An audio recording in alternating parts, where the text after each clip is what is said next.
पावसाच्या सरी कोसळत असताना गरमागरम चहासोबत काहीतरी झणझणीत आणि खुसखुशीत खायची इच्छा झाली.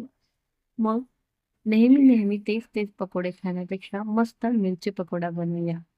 मी प्रथम काकडी मिरच्या स्वच्छ धुवून कपड्याने पुसून घेतल्या आहेत. त्यानंतर प्रत्येक मिरची आपल्याला छान मधून चिरून घ्यायची आहे आणि त्या मिरचीच्या आतल्या ज्या बिया आहेत त्या आपल्याला काढून घ्यायच्या आहे. बिया काढल्याने आपल्या मिरचीचा जो तिखटपणा आहे तो कमी होतो.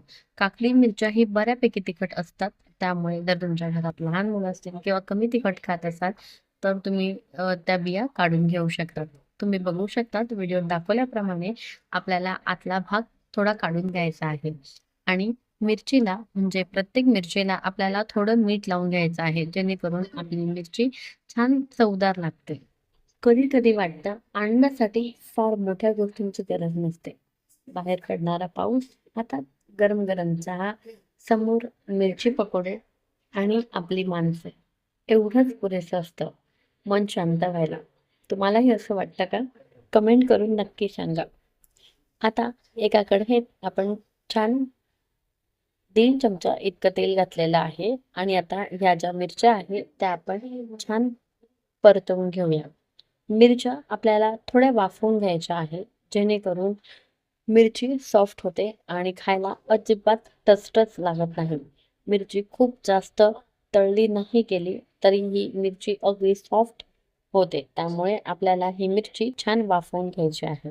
आता जोपर्यंत मिरची वाफत आहे तोपर्यंत आपण पीठ तयार करून घेऊया. इथे साधारण मी 1.5 वाटी इतकं चण्याचं पीठ घेतलेलं आहे. त्यात 1 चमचा ओवा छान हातावर चोळून घातला आहे. चवीनुसार मीठ आणि इथे अगदी बेसिक मसाले म्हणजेच आपल्याला पाव चमचा इतकं हळद आणि चवीनुसार लाल तिखट घालायचं आहे.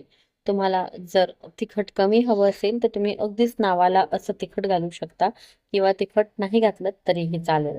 आता 1 चिमूट इतका खायचा सोडा. आता हे मिश्रण आपण छान कोरडंच मिक्स करून घेऊ आणि नंतर पाणी घालून याचं सरभरीत असं बॅटर तयार करून घेणार आहोत. तुम्ही बघू शकता अशा पद्धतीने हे बॅटर तयार झालं पाहिजे. आता वाफवून घेतलेल्या मिरच्या थंड करून घेऊया आणि थंड झालेल्या ह्या मिरच्या आपण अशा पद्धतीने पिठात डीप करून घेणार आहोत आणि गरम तेलामध्ये या मिरच्या आपण तळायला सोडून देऊया. मी इथे तेल अगोदरच गरम करून घेतलेलं आहे.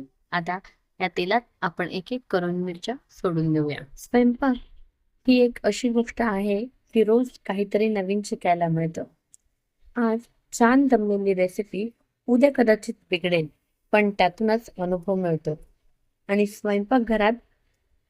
स्वयंपाक करणाऱ्या व्यक्तीची खरी परीक्षा तेव्हा होते जेव्हा सगळे जेवायला बसतात आणि पहिला घास घेतात, तेव्हा त्यांच्या चेहऱ्यावरचा आनंद दिसला की सगळी मेहनत वसूल झाल्यासारखी वाटते, नाही का?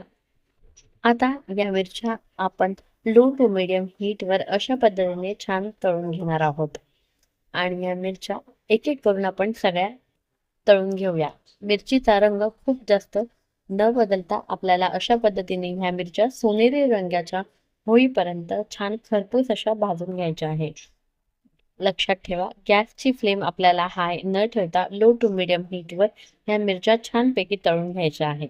तुम्ही बघू शकता मिरचीचा रंग हलकासा बदलायला लागला आहे आणि मिरच्या छान खरपूस अशा तळून झाल्यानंतर आपल्याला ह्या मिरच्या काढून घ्यायच्या आहे.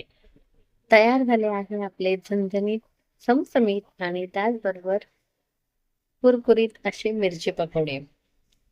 अशाच पद्धतीने आपण सगळे पकोडे तळून घेऊया.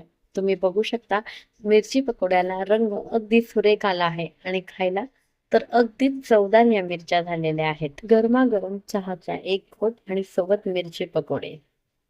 रेसिपी कशी वाटली आहे हे कमेंट करून नक्की कळवा. पुन्हा भेटूया पुढच्या व्हिडिओमध्ये. तोपर्यंत स्वतःची काळजी घ्या आणि चविष्ट राहा.